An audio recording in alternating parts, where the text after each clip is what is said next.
And welcome back, fellow football fanatics. This is College Football with Sam, and today I have Darren from Darren Talks Ball joining us to really talk about the AP poll and, more importantly, I think the non-conference games, specifically focusing on the Big Ten, as that is not just my keen area of interest, although we're trying to expand to cover the entirety of college football this year. It's also Darren's keen area of interest is the Big Ten. So those are the plans for today.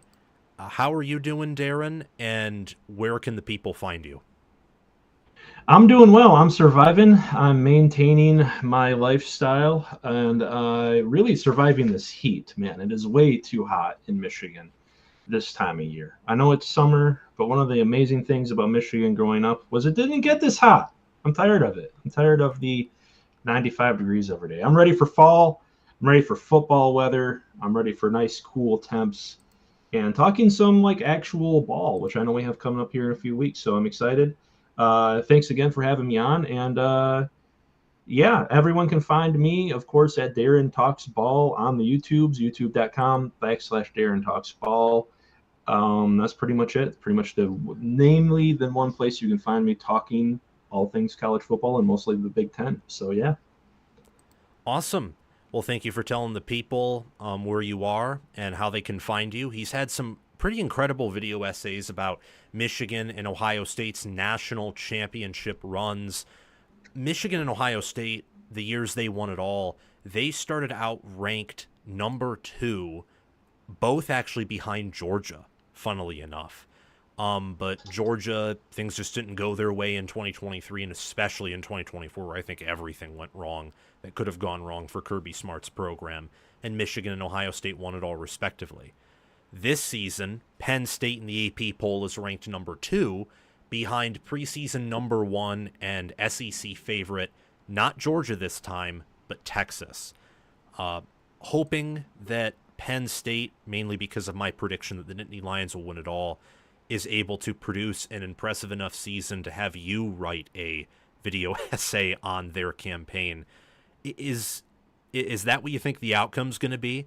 Where in the summer you're going to be writing about Penn State and making a video on how impressive their title run is, or do you have someone else pegged right now to win it all? I honestly kind of hope so. As anyone knows who follows me, I'm a big Big Ten guy. I am trying to push the Big Ten superiority narrative as hard as I can. I actually think one of my few critiques of the Big Ten and really the Big Ten content creation world at large is we all need to get together and do a better job. I had speaking of the video essays, I had a Juck on Bucks on to do the Ohio State one with me, and he kind of really led us through the whole story, because for that one I definitely wanted like the perspective of an Ohio State fan, and we were talking on that one. If you become a member of my channel, by the way, you can see the whole interview, like 45 minutes of me just talking with Juck about the 2024 team. And we talked about how like us Big Ten people sometimes need to kind of set the rivalries aside and push this narrative, because we've got momentum. We've got the last 2 national championships, I believe, if I remember right. The SEC in the last 2 or 3 years of bowl games and regular season matchups either is like 500 or actually has a losing record against the Big Ten. And I'd honestly love to see it. James Franklin, I think, is a fine coach. I don't think he gets enough credit for what he has been able to do. Although, like Jim Harbaugh and like Ryan Day before they won their respective national championships, he's kind of in that place where he's in Big Ten purgatory, going 9-3, 10-2, 11-1 every year, but failing to win all of the, big important games. That's all to say that I really think that this could be Penn State's year. I know we've kind of beaten a dead horse so far this offseason talking about it. It's been one of the, main talking points in college football broadly, but boy, howdy, do they bring back a ton of experience and a ton of really talented players. To be candid with you, I've already kind of started thinking about the outline for that video. So I think honestly, Penn State is probably the Big Ten's best chance at winning that national title. And I think it'd be a great story for college football as well.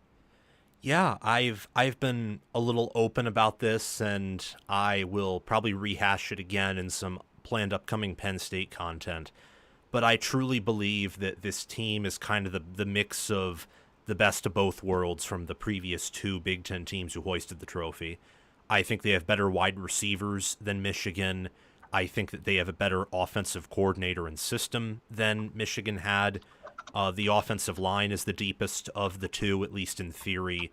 And they got the best DC of the bunch. And I think their position coaches are better than many of the Buckeye position coaches and the Wolverine position coaches. So Franklin's the question, I think.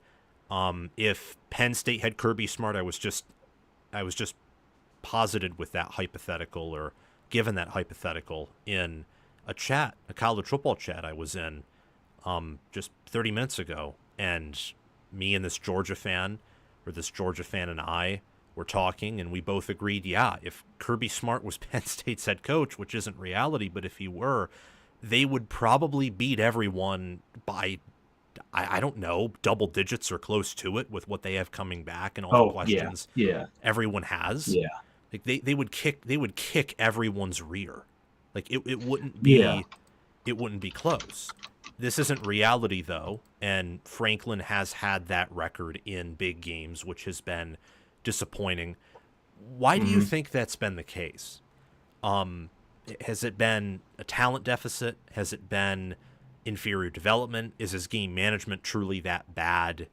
What are your thoughts on that? Well, as anyone who watches the Big Ten knows, you can't always bank on the sad James Franklin field goal towards the end of games, when maybe perhaps going forward on a key fourth down or third down with like 4 or 5 minutes left would be, ultimately the better decision. We all know James Franklin's in-game coaching isn't always the greatest, but I think it's a confluence of factors too. People forget that there is kind of a talent deficit to the upper echelon teams in the Big Ten. Speaking of, I do a DPI ranking. Darren's Power Index is all it stands for, to throw like a corporate moniker on it to sound more professional. But in that ranking, I include my team talent index, which is my own version of the blue chip ratio. Happen to think it's a little bit better than Bud Elliott's, but he's got a good one too, of course. Penn State's at 54%. Compare that to Ohio State's.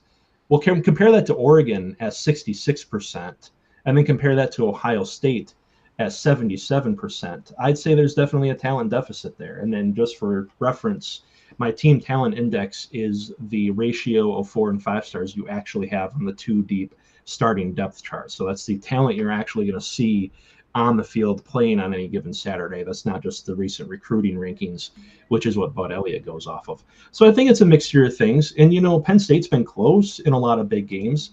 I think people forget that it took Ohio State a goal line stand this past season to beat Penn State. It's not like they're getting absolutely spanked every time they play Ohio State, who, let's not be honest, is frankly probably, in the last few years, right up there with the Georgias and Michigans of the world in terms of being the best program in the entire country. I mean, outside of Michigan and Georgia, they've been able to beat everybody. So, close only counts in horseshoes, hand grenades, and definitely not college football.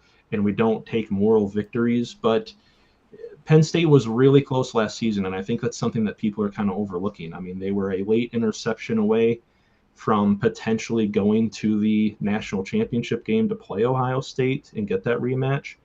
And then you return all this talent. It's very 2022 going into 2023 Michigan-esque for me, where the playoffs are disappointing.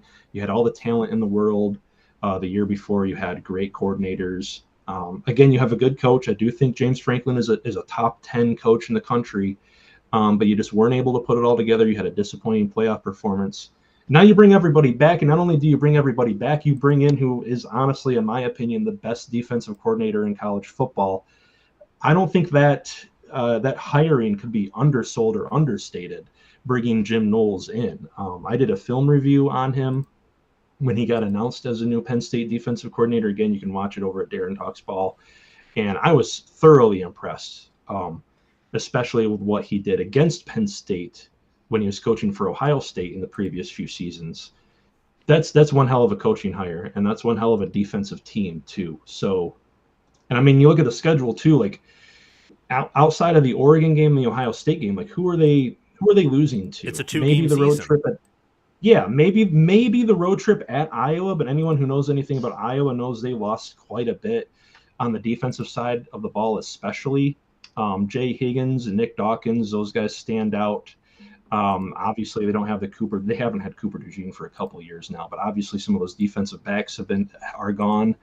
Iowa probably better on offense this season, but Penn State's defense, I have all the confidence in the world they'll slow down Iowa offensively.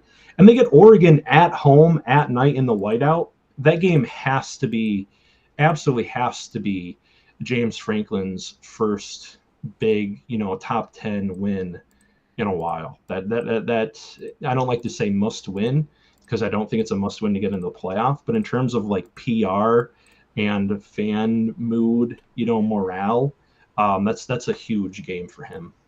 Agreed. You get Oregon at home at night. You're off a bye, and Oregon's playing rival Oregon State the week before, and they have to travel to Northwestern thousands of miles 2 weeks beforehand. So you should be better rested, you should be healthier, and Oregon's still going to be pretty young, and they haven't faced a team. Much of that roster has not faced a team of Penn State's caliber, while much of Penn State's roster has faced a team of Oregon's caliber or better. I would actually call that, it's not a must-win for the playoffs, like you said. I would say that it is a must-win in the sense that if you're going to go on the road and beat Ohio State, you have to beat Oregon at home in that environment. Ohio State and Oregon are likely going to be the same, but if one of them is going to be significantly better than the other, it will probably be Ohio State, given they're older, they've recruited at a higher level, at least over the past 4-3 cycles. If the trends continue, then Oregon will be the better recruiting team, but we have to see that play out. That's not reality right now. And Ohio State has that mental edge over Penn State, and they have them at home. So if you lose to Oregon at home, well, how can I pick you to go on the road against Ohio State when they're coming off a bye and pick you to beat them, I guess? Right. Now, there are some...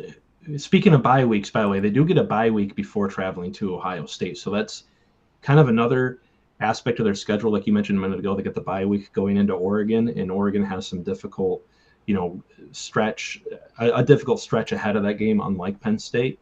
And then, they also get the bye before Ohio State, even though that Ohio State game is a road game in a very tough environment at the Shoe. It's almost like the Big Ten or whoever did the scheduling was like, okay, here are your 2 toughest games, but also we're going to slide you some bye weeks before each of those tough games just to this is your year, James. This is your year. You got to do it, man. You got to carry the Big Ten here. Like you said, everybody else is pretty young. We got new starting quarterbacks at Oregon, new starting quarterback at Ohio State. Looking at Indiana on Penn State's schedule, by the way, the week after Ohio State, so that's interesting. Penn State then goes back home to play Indiana.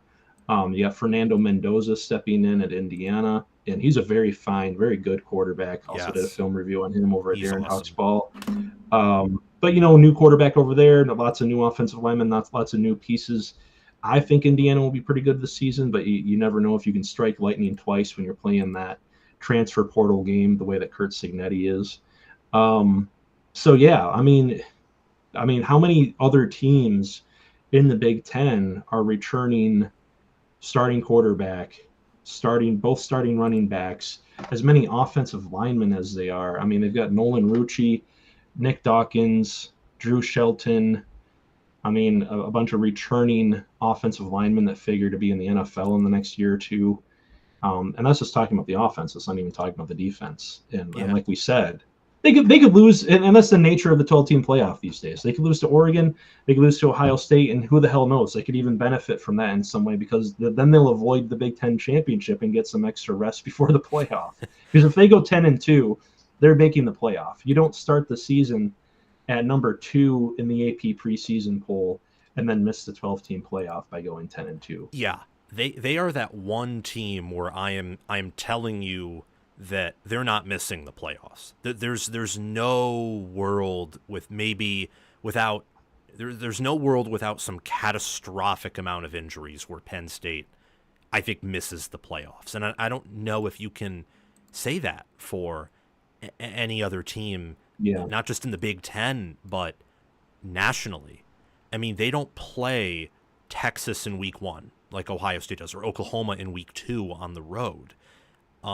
As for Oregon, they don't have that locational disadvantage that Oregon does, where your trap games are typically magnified because they're several time zones and thousands of miles away when they're on the road. And you're not starting a bunch of redshirt freshmen, and you won't have a ton of true freshmen in your rotation. And then for Indiana, you don't have the talent deficit they do. And then for USC, it's similar to Oregon. You know, your trap games, or many of your games, are played very far away from where you are, and require long plane rides, and you know there's jet lag and all that different stuff. And then the SEC schedules are tough enough. The ACC is enough of a chaos conference. Maybe not at the top, but at the top you have Miami and Clemson, who play too tough out of conference games to where if they slip up once or twice in conference and then lose their 2 tough games, which that's what Clemson did last year, lost to Georgia, lost to South Carolina, Louisville kicked their rear at home, and then they only got in because of that, auto bid, but they were never a guarantee. So it's very interesting. And I want to take this away and go over some of the non-conference games, especially focusing on Big Ten and the opponents that the Big Ten will play. But we can also touch on just really all of them, some more extensively than others. Make sure everyone to like the stream, subscribe to the channel, go over to Darren's channel and subscribe to that one. Share this stream around, like it, be active in the chat. Make sure to send in any questions you have, any super chats you have. We will get to them at the end of the stream. So Speaking of, if I can interrupt real quick. Yep. Also, I see Kinetic in the chat. Of course you're welcome here, my dude. Of course you're welcome here. Well, wouldn't you be? Love you, bud. Also, if I can plug something real quick, Kinetic has a GoFundMe to support him through some tough times. We've been linking it in the description to all of our videos over at Darren Talks Ball. If you guys want to go check him out on his Twitter page, I believe he has it up. I'm sure he'd really appreciate the support right now. He's a great Michigan fan, hosts a lot of shows on college football, around college football YouTube, and good guy. Yeah. Anyone's welcome here on College Football with Sam, unless you basically threaten to kill someone. There are some limitations. I should say that. Yeah. Yeah, but ones that I don't imagine we will encounter, or if we do, it'll be pretty easy to deal with. So hopefully not. Yeah, exactly. So first and foremost, I want to let's just go in order with these non-conference games. We can talk about the Big Ten ones first, and then as we segue out, we can do some of the non-Big Ten ones and just briefly go over those. Because I know that you probably have some thoughts on Iowa State, Kansas State that we can touch on for at least a minute or so. Farmageddon, baby. I'm so excited. Yeah. I never knew I'm just so excited to have actual football to talk about. Yeah, baby. It's Kansas State, Iowa State. You got to make your way out to Ames someday. I should. When you do, though, make sure you're actually there, because it's probably the easiest college town in America to miss. It is tiny. But yeah. Yeah, I would love to visit not just Ames, but I would also love to visit like Kinnick Stadium, for example. Like Iowa State. I know that rivalry is pretty big. We'll talk about that actually here, because it's a Big Ten non-conference game. But let's start off with Nebraska, Cincinnati, since that's the first one, really the first major one. You have Wisconsin, Minnesota, and Rutgers playing these MAC teams, but they're all double-digit favorites, should win pretty easily. Yeah. Same with Michigan State. Any thoughts on the Cornhuskers in Cincinnati? I don't know much of anything about Cincinnati heading into the season. I am not a Big 12 guy. And like I was telling you backstage, I am very tied into Big 10 ball this offseason. The video essays especially have taken up very much of my time, as well as tending after the needs of a 3-year-old all day. So I don't have much information on Cincinnati, but what I do know about Nebraska is they've got some very intriguing guys they've added in the transfer portal. I'm not so much looking at like Dane Key and Isaiah Hunter, Desan McCullough, some of those guys. I'm looking more at what they did in the trenches. Um, Now, Dylan Raiola, I don't think was like out of all the Big Ten quarterbacks last year. I know it was kind of a problem, or maybe a problem to a certain extent, or a good extent. I can't quite remember honestly. It wasn't as bad as some other Big Ten quarterbacks. By the way, I did a film review on Demond Williams the other day, and it turned out he got sacked 10 times in the Oregon game. It wasn't Yep. that bad, but Dylan Raiola was under pressure a good bit last season. I think that's fair to say.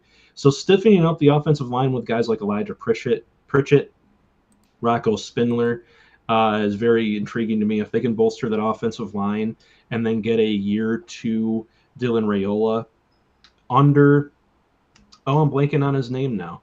The offensive coordinator they just added used to coach at West Virginia. Um, Dana man, Holgerson. Dana Holgerson, thank you. Yeah, that's very intriguing to me.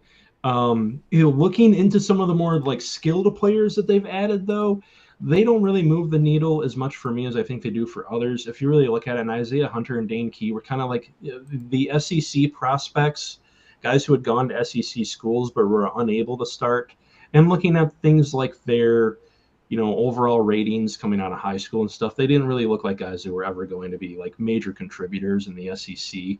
So I think sometimes we look at transfer players, we see like the schools that they've transferred from, and we tend to think, oh man, Nebraska got a former, Kentucky or Georgia guy or somebody out of the SEC. And it's like, okay, but like, where were they like rated actually coming out of high school? What's their production been like since coming out of high school? I think those guys had potential, don't get me wrong, especially paired with a former 5-star quarterback. But I'm not saying that they're going to have like a, even like USC level wide receiver room, let alone like an Oregon or Ohio State level wide receiver room. But it could be functional. And they also do have Emmett Johnson over there. So offensively, they actually look pretty good. And it's all going to come down to trench play for them, because I think at times they were a much better run blocking team than they were a pass blocking team. And with Dana Holgerson probably wanting to run that spread option, throw the ball around a little bit more, they're going to need to pass block a little bit better. Defensively, they've still got some players. Of course, they have Malcolm Hartzog, Sierra Wright, Marcus Buford. The back end of that defense is good. Now, they replaced their defensive coordinator, but a lot of people, I think it's kind of gone overlooked. They're keeping the same base scheme. Yep. So it doesn't scare me as much that they're replacing their defensive coordinator, and their defensive coordinator that they brought in, or that they brought up, they promoted. There's a guy who's got NFL experience. I believe he coached with the Buffalo Bills at one point. Yes, or as their another. DB's So, coach. yeah, thank you. So I'm not like extremely high on Nebraska. I actually need to pull their schedule up real quick. Oh, So I have the forget what their schedule if you want me to is. read that Okay, out. yeah, let's run through the schedule. I Yeah. got it right here. So I think they could win that Cincinnati game. I think they're talented enough to do so. In fact, if you look at my TTI again, they're like 25%, which has them kind of in the middle to the higher end of the pack in the Big Ten in terms of on-paper talent. I doubt that Cincinnati is at that level. That's going to be a fun game, by the way. 9 p.m. on ESPN, Arrowhead Stadium, August 28th, just a couple of weeks away. I'm really looking forward to that one, really. They get Michigan, but they get Michigan at home. Without a head And then coach, really, too. Michigan won't have their head coach. yeah, that's true. Yeah, I keep forgetting about that. That Schromm were suspended. They get some games where I really honestly don't know where to lean at this point. On the road at Minnesota could be a lot trickier than some people think. USC at home, USC could be really good this year. They could be. I mean, I've done videos on them. I think this could be the year that Lincoln Riley finally gets it right at USC. The road trip to Penn State is going to be a loss, in my opinion. And then Definitely. Iowa at home that Friday after Thanksgiving in that rivalry game. Iowa's just kind of, I think Iowa's won the last few, if I remember right. But we'll see. I'm not saying Nebraska could, be a world beater, but 8-4 is on the table. Going to a Absolutely. good bowl game is on the table. I'm just not there where I've seen people out there like making videos and putting out tweets. They're like, Nebraska borderline Big Ten competitor. I'm like, yeah, I don't see it yet. The talent isn't there. the experience at quarterback isn't there. You know, Dana Holgerson's going to take a year or two to really get that offense moving, I think. So this was a whole tangent on Nebraska. And I know I just remembered you were asking me a question about just the Cincinnati game. No, I had a I Red love Bull. it. I had my first Red Bull in like forever. This is like a drug to me, people. This is like, you know, I'm not going to make a drug reference here, but I think you know what I mean. This is Yeah. like for me, you know what I mean? So Yeah. Well, I've mentioned different drugs before. Typically, though, using them as analogies to describe things that I think are insane or crazy. But you're a straight yeah. laced fellow, Sam. That's what I appreciate about you. Thank you. Yeah, I'm intrigued by that game, and I think a lot of the reasons you mentioned as to why Nebraska could be good tie into it here. So Cincinnati, I'm going to nerd out on Cincinnati here, which is kind of Go for it, interesting man. because On to I don't Cincinnati. I don't Let's go. know their entire roster, but I know bits and pieces of it. Some of their good players. So Sorsby started at Indiana 2 years ago and was pretty good, just in a bad situation. And last year he continued to show that. They got Tawi Walker and Evan Pryor at running back. So their running back group should be pretty strong. Okay. And you Okay. look at their offensive line with Evan Tengesdal at center. And then, do I know of anyone at tackle? They lost a good portion of their offensive line, but it still should be decent. And then they bring back Dante Corleone, who was supposed to be an all Big 12 defensive tackle last year, got hurt, and they have, I would say, some good linebackers like Jake Golday. Antoine Peak Jr. is one of their better safeties. And their head coach, Scott Satterfield, brother of Marcus Satterfield, he's, in my mind, incompetent, so I'm never picking Cincinnati to win this game. But they've had good enough defenses and good enough rushing offenses, whether at Cincinnati or during his tenure at Louisville, where I could see them making this very competitive and uncomfortable, where they just decide, hey, Nebraska probably wants to air this out and be a little bit explosive and show off. So we're gonna be very like tree service, working class, willing to put our hands in the oil and just slow this down and really grind it out and see if they're mentally tough enough to win a close game. I forget if they also have a good kicker or not. That's very important because Nebraska's kicking situation is yet again, It's not good. yes, it's very questionable. I Yeah. know that Hole finished strong, but he also started the year very, very bad. And Cincinnati's How did the kicker, Big Ten? yeah, Sorry, I was just going to say, how did the Big Ten let ourselves? How did we as the Big Ten let ourselves get so bad as special teams in so many areas these past couple of seasons? We used to be the special teams conference, and now we got like Rutgers and Washington out here, just like yeah, Nebraska. I'm trying to think of some other teams that were just woeful. I I mean, think, Washington lost at least 2 games just because they didn't have a kicker. yeah, they outgained Rutgers by what 300 yards, but then lost because they couldn't make that game was insane. And Yeah, then they were a Ferrari between the 20s, and then they were a Fiat in the red zone. Yeah, not even Fiat. They were like a 1900s tractor in the red yeah, zone. yeah, Couldn't do anything. yeah. They were a So Massey Ferguson. Yeah. so they have Rusnak at kicker. If do you know Steven Rusnak, who was the Mel Tucker kicker, walk on at Michigan State? Is he still playing college football? Yeah, he's Oh Cincinnati's my kicker. God. He made 100% of his field goals last year and hit a 50-yarder. So that is a game where, given Okay. what I just talked Yeah. about, Nebraska could totally lose that game if they're not Mhm. on point in the red zone. Because Oh yeah, if it absolutely. if it becomes a competition of field goals, Nebraska's not winning that. Mhm. I'm definitely I'm definitely picking up what you're putting down there, and I'd definitely be more on that side of things if this was like Dana Holgerson's first game. You know what I mean? But like Nebraska having had Holgerson for what was a lot the last 3 or 4 games of the regular season last year, having him all the way through the spring, having him through the fall so far, you know, fall camp and all that to really implement his stuff. because he wasn't even running his stuff towards the Yeah. end of the year last year. Like, you don't come in as an offensive coordinator and just suddenly in 1 week implement your entire offensive playbook. You just don't do that, people. It's impossible. Like, he had to be running the stuff they were already running, just trying to run it a little bit better. And there were little things he installed here and there, did some things better with the protections, gave Raiola, easier outs, easier, dump offs and things, check downs and things like that, allowed him to, I'm just running off of memory here, watching their last few games last season, gave him a little more freelance to call audibles and get out of things and do check with me's that I think really benefited him. But that wasn't the Holgorsen offense. Now you're going to see the Holgorsen offense, and I think it'll be better.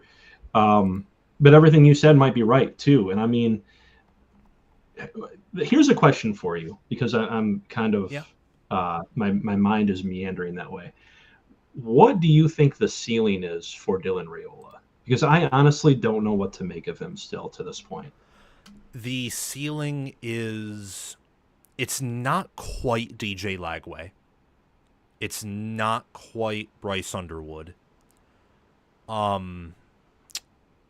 mean, it's probably not Klubnik, Aller, or Sellers either. So when I think of ceiling for quarterbacks, and I still have a lot to learn about the game. I mean, I sometimes I forget that I only started really watching football closely in 2021, 2022. My channel was active in 21, but I only started really trying to watch it closely and not just be emotional about things probably in 2022, especially 2023.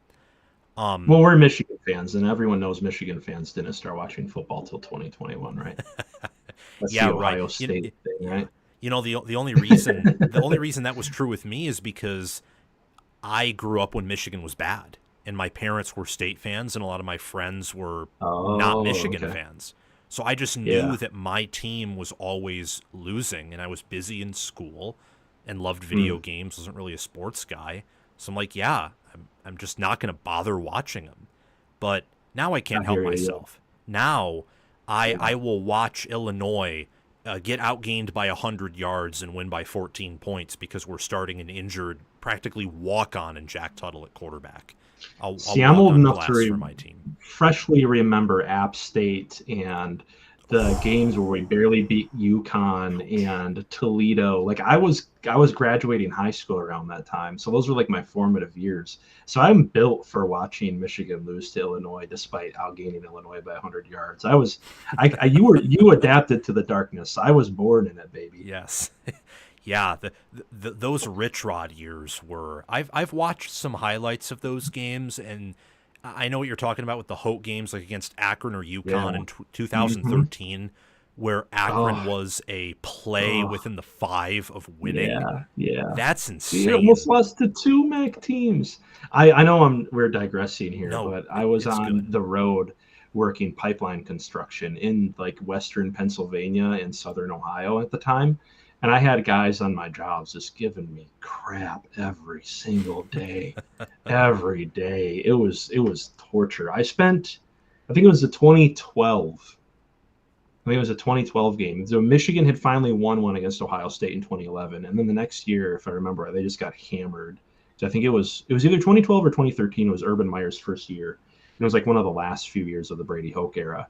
And they just got pummeled. And I watched that game from a bar in what's the name of the town? Cambridge, Ohio, in like Southern Ohio, just surrounded by Ohio State fans. And it was just one of the worst experiences of my life. But anyway, back to what's going on currently in college football. Oh, yeah. We love tangents here, especially with the guest shows. Love them. For shows when it's just me reporting on stuff, no. But in this instance, it's pretty phenomenal. Yeah. I mean, I would not pick Cincinnati in a million years to beat Nebraska, but I can give reasons why Cincinnati can play it competitively or win. I'm hoping Nebraska wins. Yeah. I would love to see Nebraska do fairly well this year. And thank you for the super chat, the $5 super chat from no one. We will get to it at the end, but we're saving it. Thank you for sending it in. We'll answer it towards the end of the show. Let's move on and talk about Texas and Ohio State. Ohio State is a 2.5-point favorite, and this game will be kicking off at noon Eastern time in Ohio Stadium, obviously in Columbus. Any of your thoughts? Oh, this is going to be one of the best games of the year. I really think. I'm so excited. I'm just so ready for football. I'm tired of. Uh, I feel like we're just. Can I just say this to the college football content creation world? We're really hitting the bottom of the barrel when it comes to topics right now. We just need football. Josh Pate is talking about kids who are on their cell phones too much. I am doing every little film review I could think of and find. We just need football back. I think for all of our sakes, all of our mental health sakes, we just need it back. That's a little digression there again. I'm just so excited for this one, man. Two teams that either one of them, I think honestly, if Texas had managed to find a way to score late, and maybe if Jack Sawyer doesn't come up with that amazing scoop and score, who knows? Again, we can't retcon college football, but Texas easily could have went on to win the national championship last year. Obviously, both of these teams have lost a lot of production from previous years. But here's where I really stand on each of these teams, and I'm going to reference my team talent index again.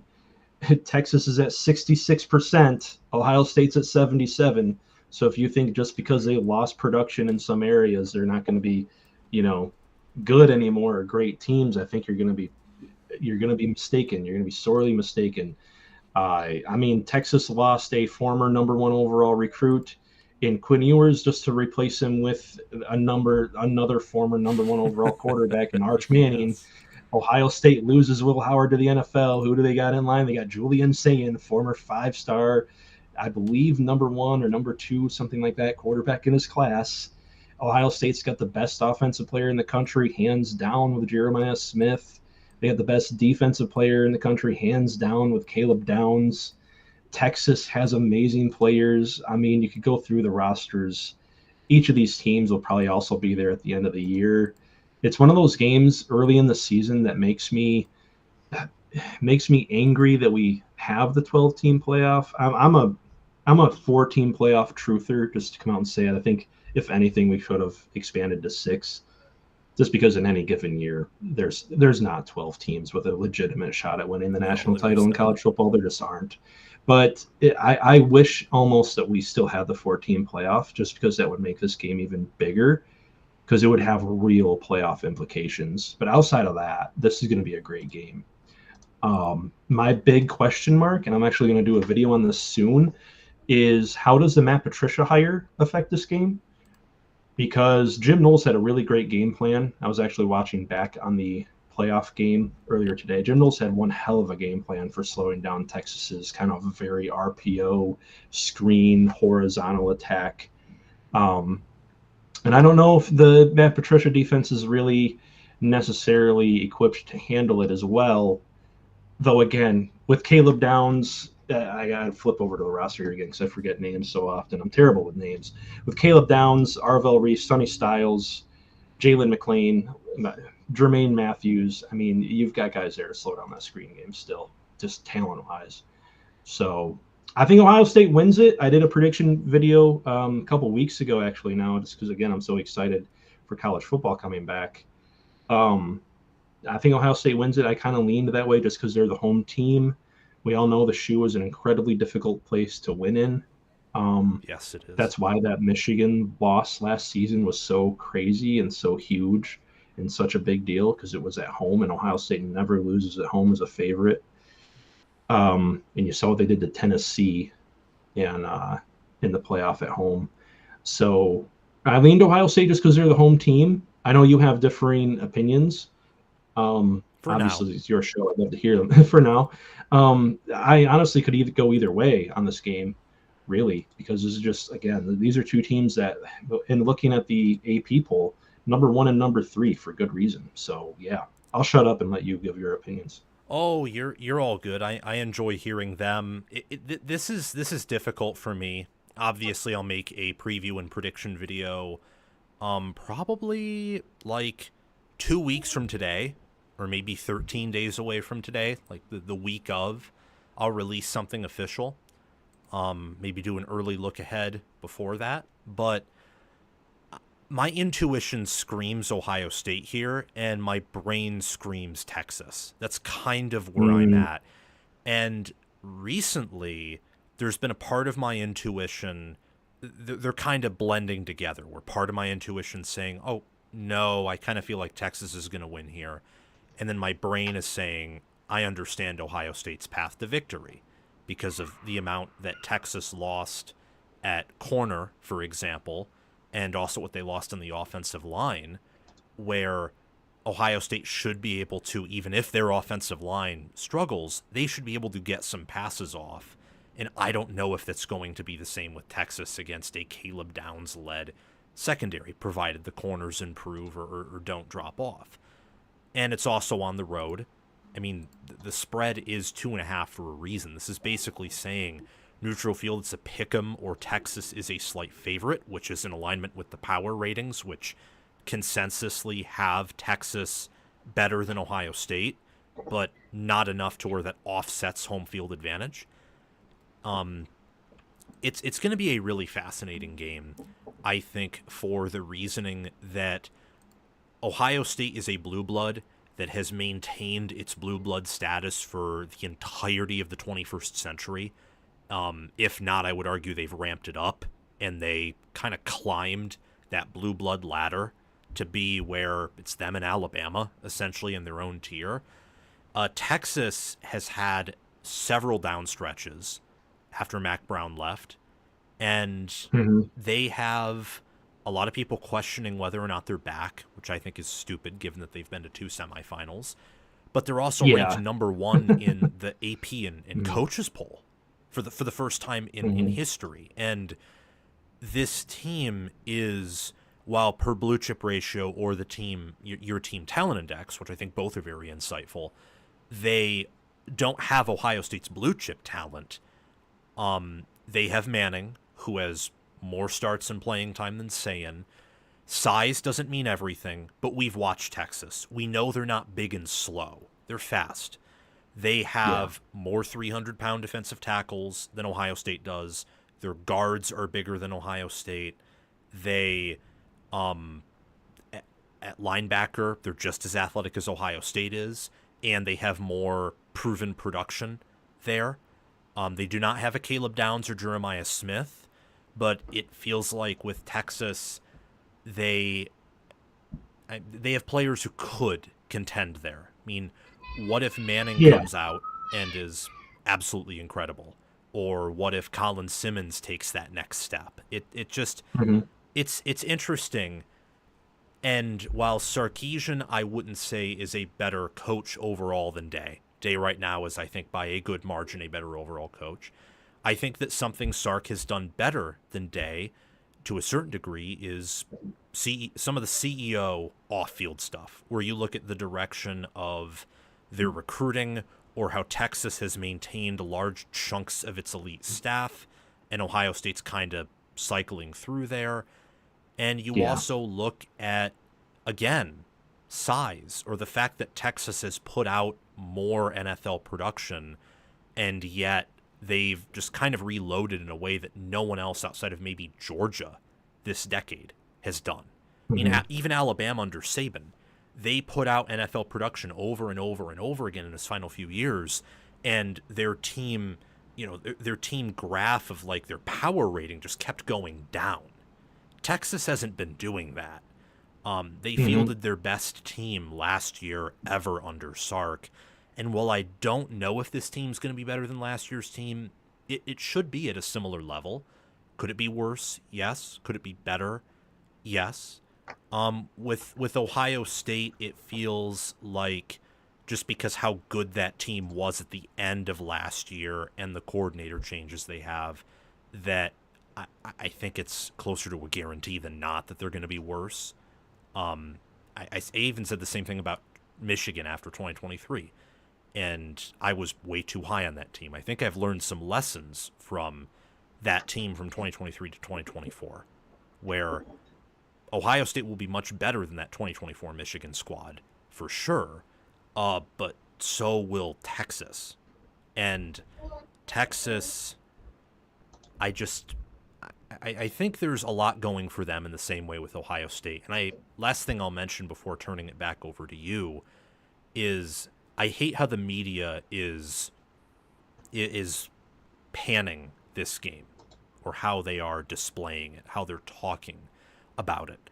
I've heard a lot of talk about how it's going to be, you know, Arch Manning is going to be the reason why they win. Or for Ohio State, it's going to be because, you know, they won't be able to stop Jeremiah Smith. Or it's about, you know, Texas is inexperienced on the O-line and Ohio State is. Or Ohio State, they just don't have the SEC's talent, as if Julian Sayin at one point wasn't supposed to be the next guy at Alabama, only there briefly, but that's why Saban recruited him. Or talking about, you know, Ohio State and like Matt Patricia being an absolute bum. It's just I think it's less dramatic than any of those. I think that the key to this game is Texas's pass rush and their defensive line against Ohio State's offensive line. And then I think it is for Texas their ground attack against Ohio State's run defense. Because Ohio State's run defense was better than their pass defense last year. Definitively so. It was so much better.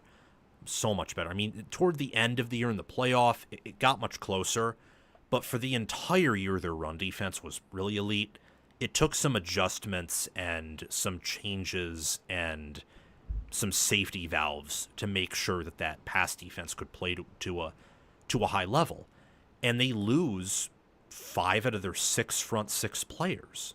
They just do. They lose those guys, and they lost some rotational D linemen in the portal. And as for Texas, they replaced their entire offensive line. Their defensive line is utilizing a ton of transfers.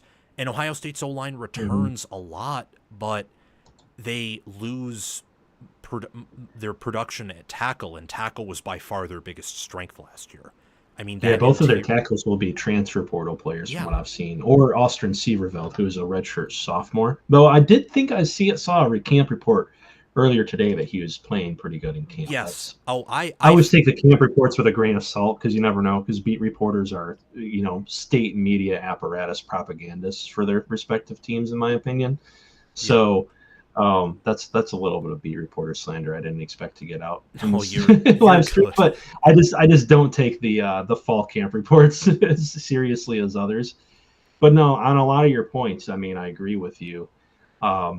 I do look at that Ohio State defensive line and think that's what it might come down to, is can you take advantage of the fact that, like you said, Texas's offensive line has lost some pieces.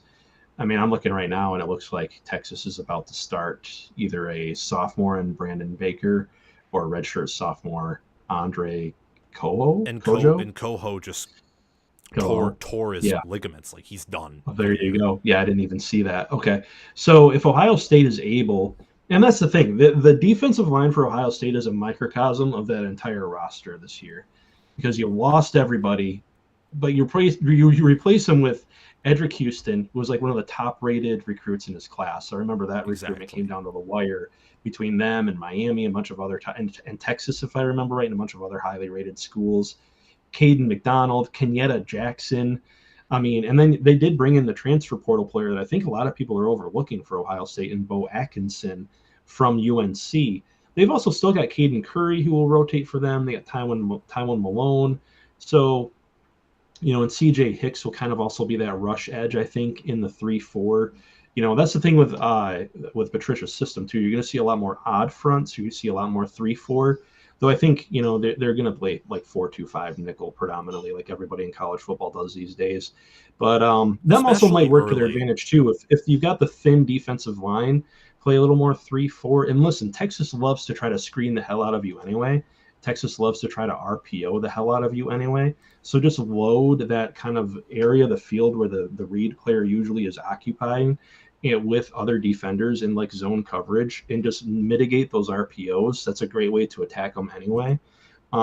just getting into kind of the X's and O's of things, Matt Patricia does also like to cover a bit of cover one robber, play a little bit more man, play a little more heavy nickel. It's more formationally, but the heavy nickel, the extra safety in the box, what have you, is really a really good idea against a heavy screen team, a heavy RPO team, just because you've got the numbers in that area of the field that Texas is looking to attack. Getting back to their defensive line, though, that's what's going to come down to for me. If early in the game Ohio State's not getting penetration and pressure on Arch Manning, I think, did I lose you? I'm freezing up here. Just a little bit. Uh-oh. Well, I'll keep going. If Ohio State can get pressure on Arch Manning early in the game, and if they can slow down Texas's ability to run, that'll be proof to me that I was right. If Arch Manning has all the time in the world, and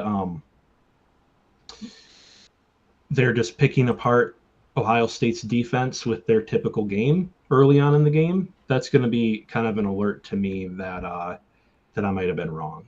To your point, though, people saying that Jeremiah Smith is just going to tear up Texas's defense. Texas last year in the playoff game held Jeremiah Smith to 1 reception for 3 yards. Now, that was probably more of a tactical decision, but because I know they bracketed Smith a lot and they actually ended up going to Carnell Tate and Brandon Innes a lot more. But it's not just going to be the Jeremiah Smith game. Another thing Texas does defensively is they play a lot of zone coverage, a lot of 2 and even 3 deep safeties. They're going to keep the roof on. They're going to keep Ohio State from hitting those shot plays downfield as much as they possibly can. They're going to make Ohio State march the field. And that's also why I predicted it to be a bit of a lower scoring game, considering the offensive talent of each of these teams, just because I think we're going to see longer possessions. I think we're going to have to, each team is going to have to kind of methodically march down the field. I predicted it 27-24 in Ohio State's favor. I don't see either team scoring over like 30 points just because each defense will be really good. And I think, frankly, each defense might be kind of ahead of each offense. That's also because, Ohio State also lost their offensive coordinator in Chip Kelly. I think the downgrade from Chip Kelly to Brian Hartline or whoever's going to be calling plays there might actually be a bit marginally bigger than the downgrade from Knowles to Patricia in some ways. Yeah, that's an interesting conversational piece to think about, because the fall camp reports that I'm hearing, and again, you got to take these from a grain of salt, it sounds like Ohio State's offense is winning, that they're ahead of Ohio State's defense. And for Texas, it's a little bit of the opposite here, where Texas's defense is just it's so clearly ahead of the offense that it's not even really comparable. I'm curious to see what happens with Texas's passing attack, because they do love to screen the hell out of you and try and use their speed to their advantage in space.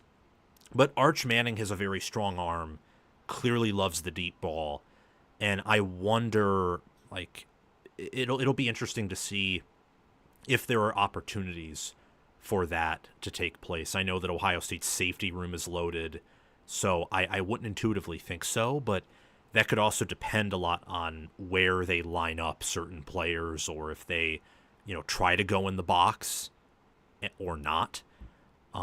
So that's something I'm going to be paying attention to a lot. Yeah. But I do think it really It's also going to be Arch Manning's first start, so you'd expect that they run the ball a bit to kind of, aid him, because you're not going to – Arch Manning, highly rated guy, still a first-year starter, though. You got to imagine that they go a little bit more run-heavy, and they keep things simple for him, at least early, especially being on the road. Like, you're not going to first play come out and try to hit some deep post or try to hit a dagger route over the middle or something, on Ohio State's defense. You're just not going to do that with him.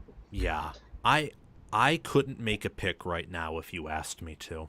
I couldn't do it. I feel like I need to either watch a little bit more about these teams. I need to definitely do that, and also look at some more analytics, and also track what the sports books are telling us when more money comes in. Where does that line move, if at all, due to the sharps, or maybe it moves in defiance of that move, of those monies.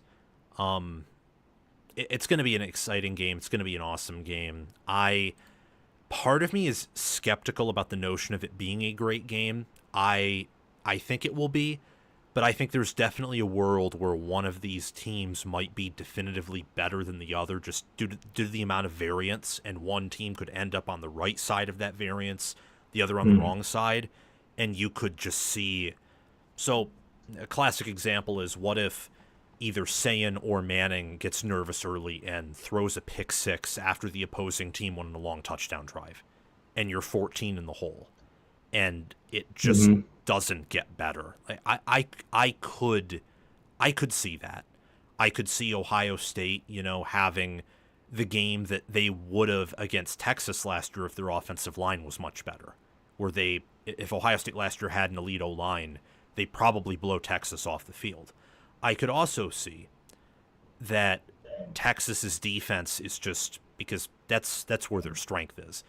They could just be so good that if Ohio State has enough inconsistency on offense and their defense doesn't reload, they can give their offense a bunch of short fields. They could hold Ohio State down, which they did for much of that Cotton Bowl. I mean, they held them to 21 offensive points, and 7 of them came on one screenplay. With a running back that you don't have a running back of that caliber in week one. There's a lot of outcomes. And that was the Ohio State offense that was rolling coming into that game. People forget that. That's the Ohio State offense that came off of just blasting Tennessee. And then the first half of that Oregon game, it just looked like the opening salvo to like a World War I battle, where it was just like, oh my God, we're just gonna pummel them with our artillery. Okay, everyone's getting shelled today. Bye. And I think Texas defensively, Kwiatkowski, however you pronounce it. I'm sorry, I'm not good with Polish names. I should be better. I live in a very Polish part of a very Polish city, and I feel bad. Grand Rapids, Michigan. It's all Polish people around here, and I can't pronounce any of their names. He runs a great defensive system for like what Ohio State likes to do. So again, I think it'll be a lower scoring game. I think it'll be an interesting one. But yeah, you're right. I mean, Ohio State's a team that really, and I don't think I'm giving away any secrets here or saying anything novel, but they're a team, and Texas definitely to some extent too. They love to get a jump on you and get up 14 points early, and then just rely on their defense being good. And sometimes they'll play with their food for a little bit. Teams will be closer to them in terms of score than what they really should be. Especially when they play other teams in the Big Ten. It seems like 2-3 weeks out of the season every year we get I like to call it an Ohio State blowout, where they're only up by like 14 on like a Maryland or even Northwestern the last couple of years at half, but then they turn out, they have a huge third quarter and they still win like 35-14 or something like that. So I really think one of the key important things with the game too will be who jumps out to an early lead, and do they jump out to a double-digit lead early, because I don't think either of these teams are necessarily teams that like to make a comeback, though they're both teams that could. Obviously, they're both teams that could hit you with some quick shots.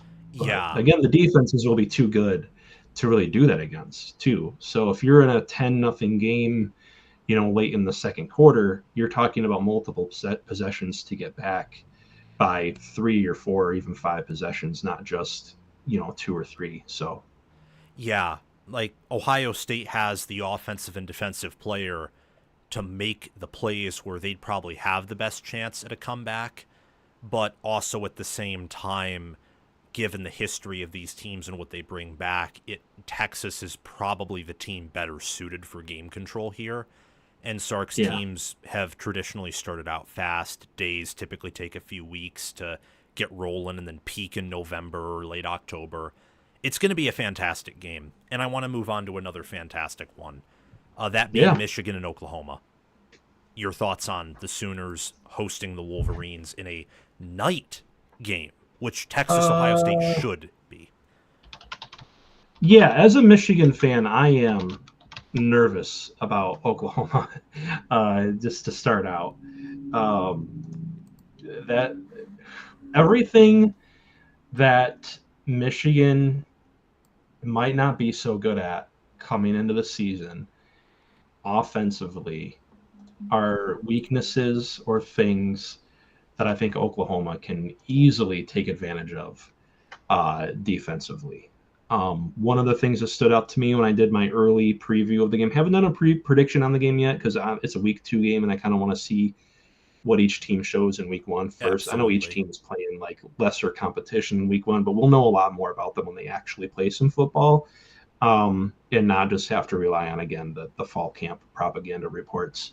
But the one thing that immediately stood out to me is R. Mason Thomas at defensive end, and then guys like Grayson Halton, David Stone, Jaden Jackson, Dominic Williams. Oklahoma might have a defensive line this season to match Michigan's in terms of some of the best in all of the country. If you're a Michigan fan out there and you're watching and you're not familiar with R. Mason Thomas, he's a preseason All-SEC player. And if you know anything about Michigan's tackle situation, which I just saw some intel, looks like Blake Frazier might be starting or looking like he might start at right tackle. Interesting.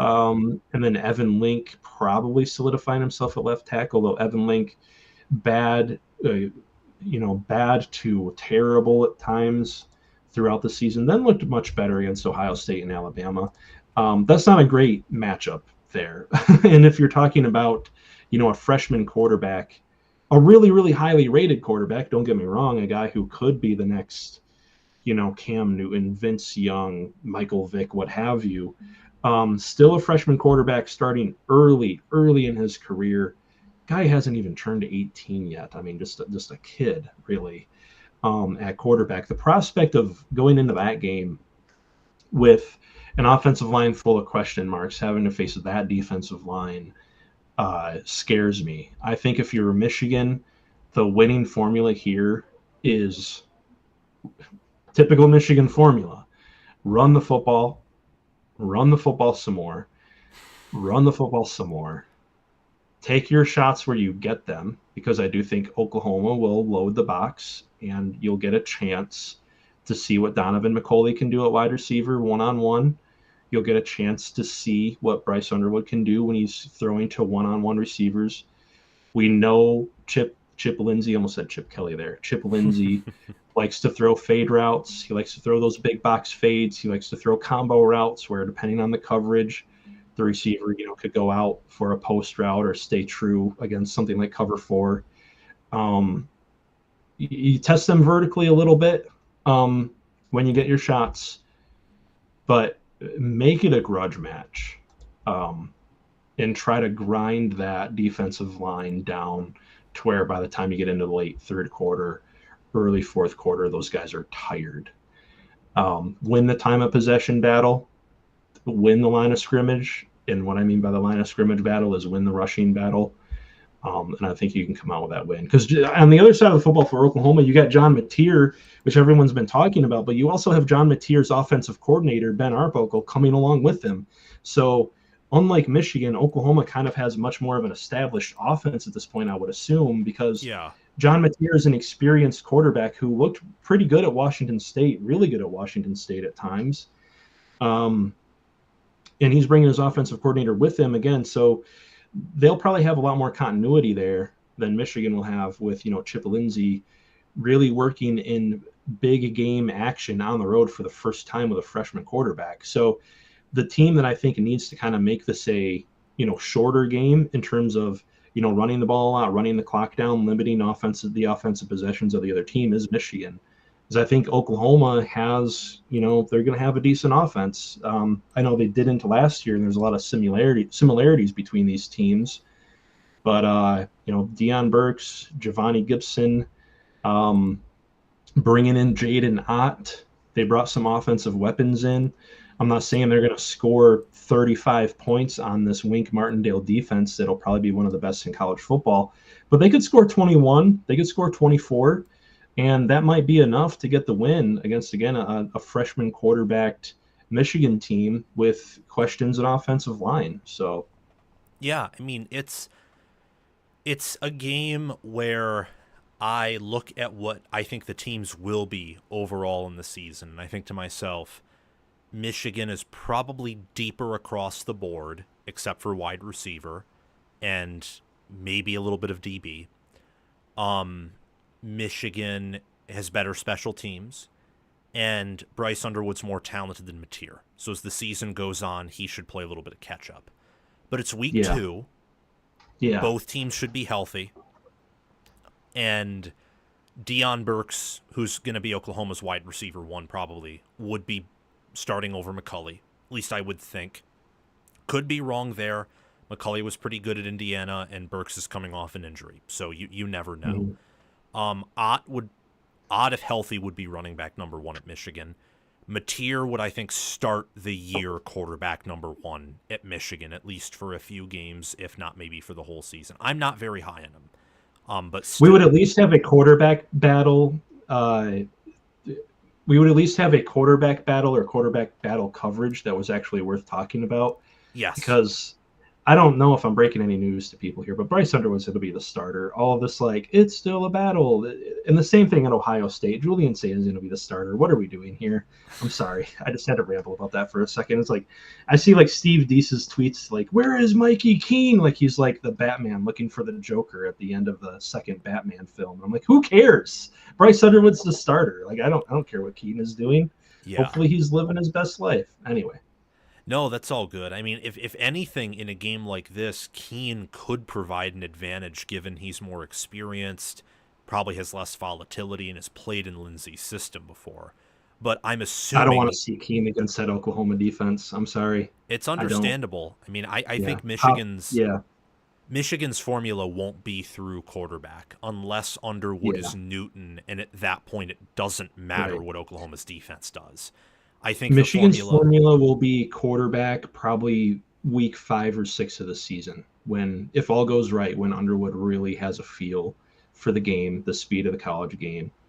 And also when I did a video on it, when maybe you can, and Chip Lindsey has done this in the past, maybe you have confidence in him to run things like power read, midline read, a little bit of zone read, arc read, that kind of stuff. Arc read and zone read are really similar. Actually, people talk about them as they're like 2 completely separate things, but and you give him a little more leeway when it comes to like check with me's and audibles and stuff like that.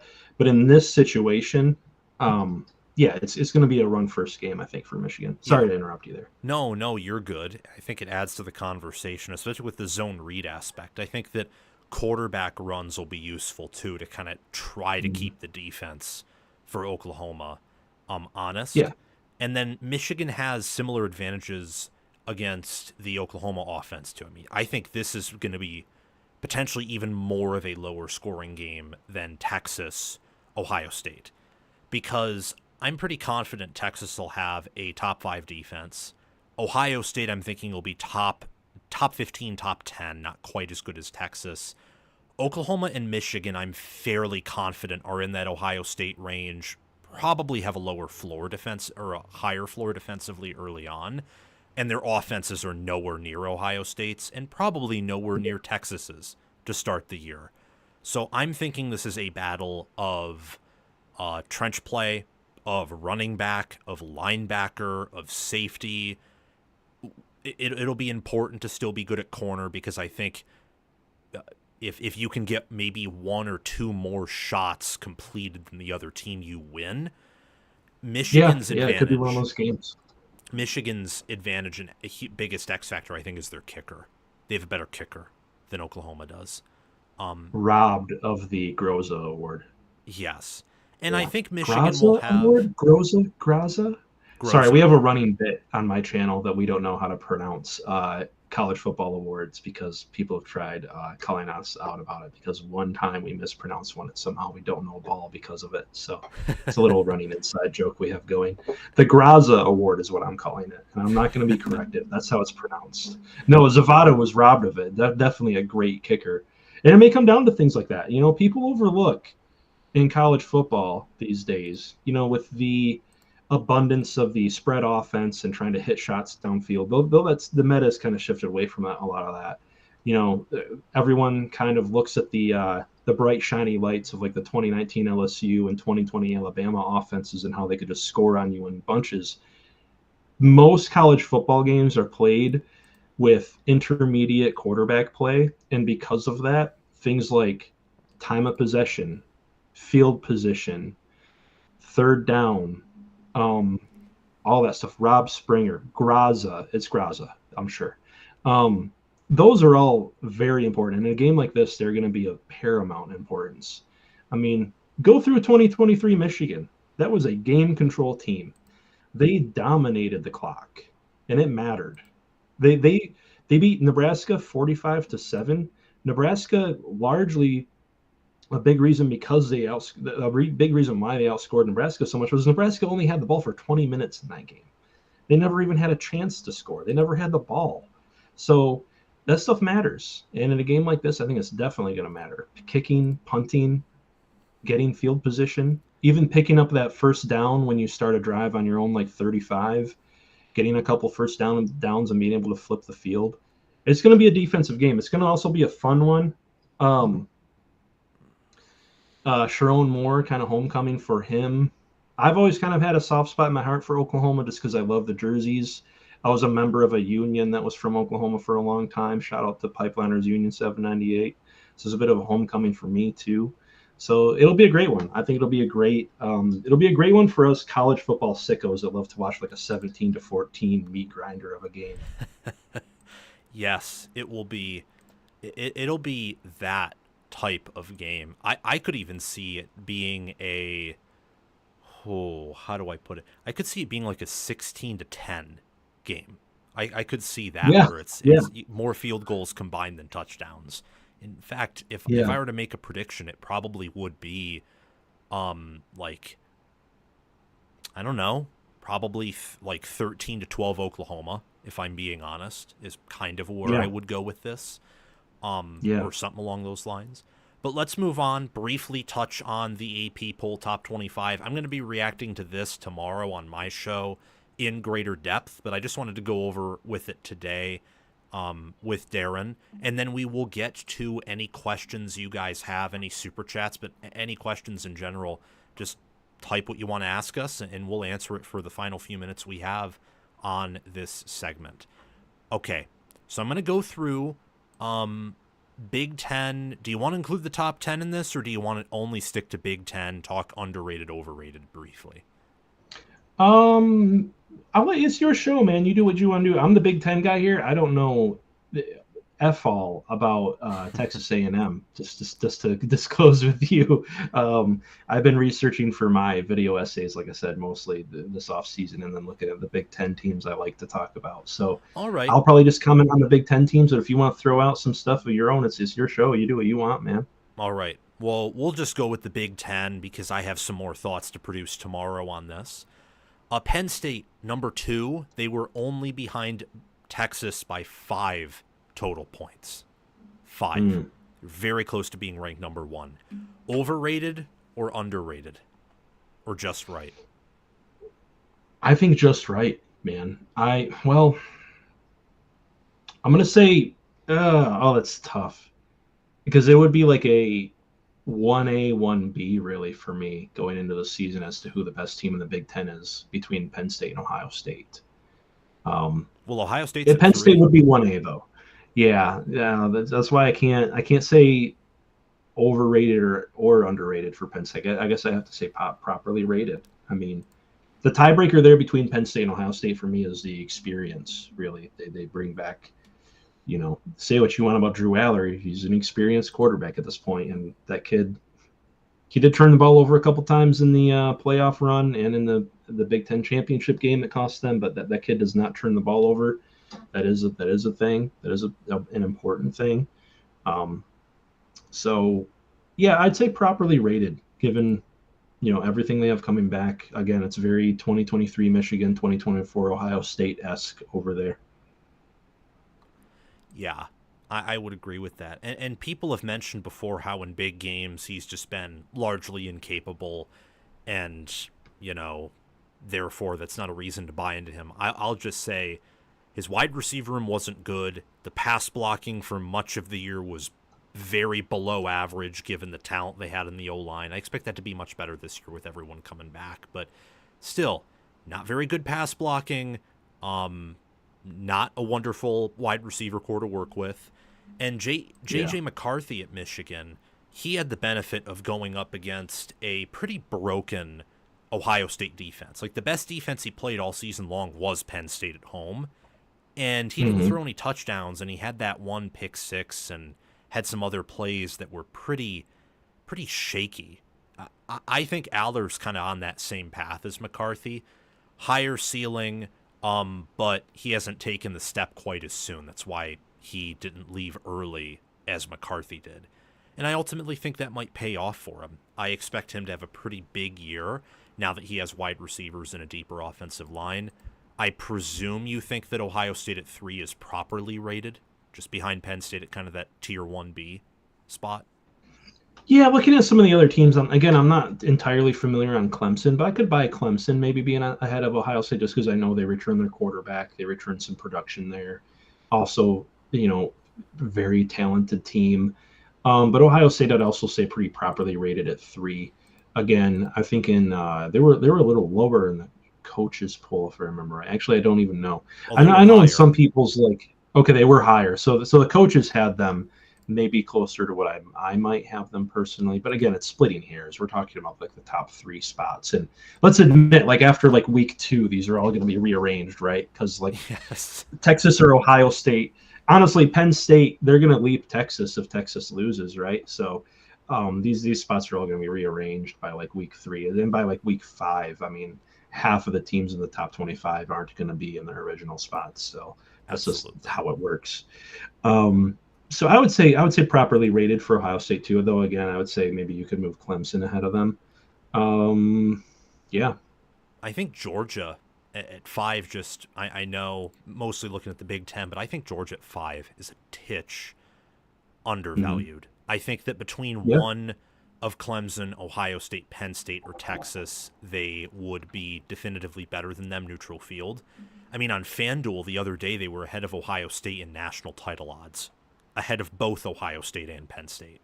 So interesting. And I would say it makes sense given their receiver core is night and day from last year. It's similar to Penn State, actually. Yeah. Georgia and Penn State were absolute diarrhea at wide receiver last year. And now they bring in multiple pieces and may have some developmental guys emerging to where it could be a night and day difference.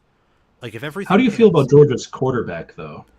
Ooh, because I know they lost Carson Beck and they're starting that kid. Yeah, so I'm that's not. that's what keeps me. I honestly maybe have Notre Dame ahead of Georgia just because I feel like C.J. Carr could be pretty good for Notre Dame, and they return a lot on that defense, don't they? I know they return their running back. They return a lot of their backfield defensively and a lot of their skill players. Yeah. And they had a lot of really good skilled defensive backs and stuff last year. Yeah. I will say, everyone is thinking that Notre Dame's going to beat Miami, and that line keeps going down despite that.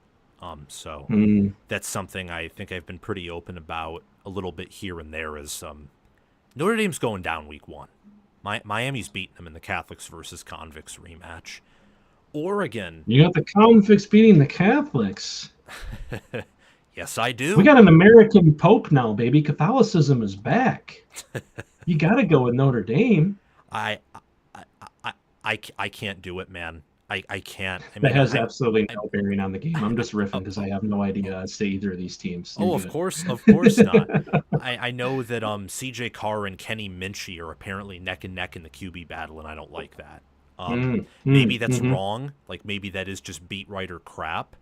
But yeah, Carr is a redshirt freshman coming off an injury, and Beck just has so much more proven production, and it's right at home that. And Cristobal. Yeah, Cristobal's problem is just game management in general.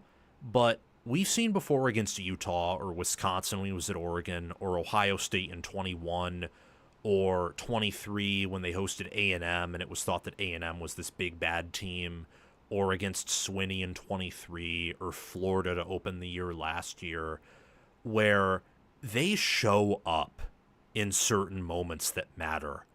And Notre Dame does too, but everyone knows that now. I don't think everyone understands that for Miami. Miami's issue with Cristobal is they get too drunk on themselves and then trip over one of the worst teams on their schedule. See not Syracuse, but Georgia Tech when Haynes King wasn't healthy was pretty that was a pretty bad loss. But Yeah. anyway, But Miami had a terrible defense last season. Do you think that yes. they have improved in any? Because I could see Notre Dame just.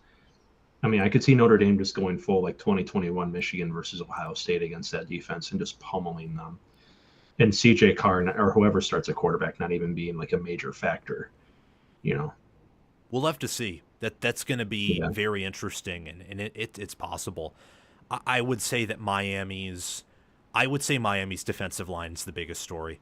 Well, Okay. no. I'd actually say it's Notre Dame's. I think Miami's D line is Mm, better. They at least have Reuben Bain interesting. Jr. Okay. and Yeah. they brought in a transfer tackle from Louisiana Tech named David Blay, who on the Cover 3 podcast, Bud Elliott was mentioning that several college, I think, GMs said if they could have the opportunity to get him, if they could, go back in time, they would have. I don't think Notre Dame quite has two players there. But it's going to be a Okay. fun game, and I'm glad it's by itself on a Sunday Yeah. night. Oregon, Oh yeah, that'll be fun. Yeah. Oregon's at 7. Underrated, overrated. I mean, they're behind Notre Dame, Georgia, Clemson, Ohio State, Penn State, Texas. They, I would say, put together a better coaching job than all of those teams in the Mhm. regular season. Are we all overreacting to that Rose Bowl game a little bit? Yes, we are. Because I think honestly, in the first iteration of Oregon versus Ohio State last year, Oregon got a little lucky.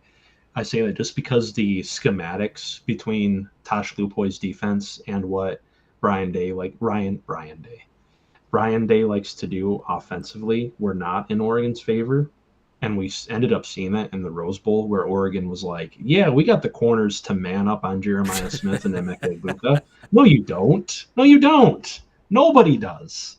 Nobody does. And so I think we're overreacting a bit. Though I do think, honestly, I'm really high on Oregon. I really am. I put out videos. I am in love with Dante Moore. Here's a hot take ish, if you can call it that. I think Dante Moore is going to be better than Julian Sayin. I think he's going to be better than Bryce Underwood this year. I think he's going to be very good for Oregon. I think their defense is still going to be pretty good, though I know they lost some key pieces from last year. They still got Bryce Betcher. They still got some guys over there. They still got Mateo Uiagalelei. But I think Oregon, I would maybe, if I was doing this top 25, I'd put LSU ahead of them. Oregon's at 7 right now. LSU's at 9. You could probably talk me into maybe even putting Alabama ahead of them just because Alabama, top to bottom, has more talent. I think Kalen DeBoer has a quarterback this year. I'm blanking on the kid's name, but has a quarterback this year that definitely fits his system much better than Ty Simpson fits what Kalen DeBoer wants to do with the football offensively much better than what Jalen Milroe did. That was a square peg, round hole situation over there. I could see Oregon as low as 9. I definitely wouldn't put them behind Miami, though. But I also think, and we're talking about this backstage before the show, there's a running trend of the preseason AP poll top 6 dominating who ends up winning the national championship in any given year for like the past, I don't know what it was. It was I saw it in some tweets earlier today, so don't hold me to this, but I think it was like the last 10, 15, maybe even 20 years, something like that. I think it could be the year this year where we break that trend. And I think one of the two teams that would break that trend would be Oregon, the other one being LSU. So take with that what you will. That's just to say that I think Oregon has a ton of upside, though that upside doesn't mean that that's guaranteed. So I do think 7, 8, 9, I'd probably have them there. Maybe they're a little overrated to me. I think they're still going to be really good. And they have one hell of a wide receiver room. They have one hell of an offensive coordinator. That defense, though, you can't just man up against some of these offenses you run into in the Big Ten. I mean, even Michigan's going to have a go up and get a high pointed ball guy in Donovan McCulley this year, and you lost some of your corner production too. Oregon doesn't play Michigan this year. I'm just saying in case you did run into them. And I mean, even Penn dare State. I say, I mean, Penn State's getting Kyron Hudson. Yeah. What if Drew Aller's deep balls all of a sudden perfect. I mean, it's possible given the Hmm. moments we've seen. Are you just going to man up in the whiteout and risk completely Yeah. shifting the momentum in one play? Right. Yeah, Right. Yeah. I think that I almost forgot about this, and this is a take that some people do honestly believe Oregon can go 9-3. And I think when you look at some of the trap games they have, it's possible. Don't I wouldn't pick it.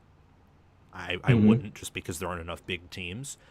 But I am curious to see this year and next year if my take in the winter, while I wasn't making much content, that take was Oregon missed an opportunity to hire Jim Knowles, because clearly Knowles was shopping for different places, and it wasn't just the Oregon defense that got embarrassed. That offense, I rewatched that Rose Bowl, and Oregon had time in the pocket to throw, but they had no one open downfield. They Yeah. couldn't do anything. Yeah. So Ohio State just The got difference. Yeah. it got like Yep. coverage sack, coverage sack, Yep. coverage Yep. sack, punt. And Hmm. it was phenomenal how game 1 versus game 2, you saw the adjustments from Knowles, and just it Hmm. took Oregon completely out of the game. They could have The shut them difference out in if that they game wanted. was Oregon couldn't play man against Ohio State's receivers because nobody can. Just breaking some news there. But Ohio State could man up on Oregon's receivers, it turned out. I kind of tried to break that game down as I was watching it. I'm that guy that'll watch a game on Hulu and like pause and replay live TV. And it was astounding. To your point, Jim Knowles changed some things up. And in some regards, I think part of what he changed was, man, I can really simplify this. I can just man like Davis and Igbenusin up against one of their guys. I can just put Caleb Downs in like a heavy nickel roll and just have him cover their slot, and I'm good. I'm good. Yeah. Like I got him. That was the difference in that game. It looked exactly like Penn State, Ohio State, where there's just it doesn't Yeah, matter if Aller even has time. There's just no one open. there's So nothing. Yeah. that Yep. is that's an area where I think Oregon missed. And to Franklin's Hmm. credit and Pat Kraft's credit, the AD for Penn State, they immediately took advantage of that. I Yeah. know Luke Boy's a good recruiter. He's central to Oregon's culture, so I get why he's still on staff. And he's not this awful DC, but I don't think he's a defensive coordinator that will win you national titles on his own. Knowles can do that. No. Minter can do that. I think Manny Hmm. Diaz can do that. Lanning did at Georgia.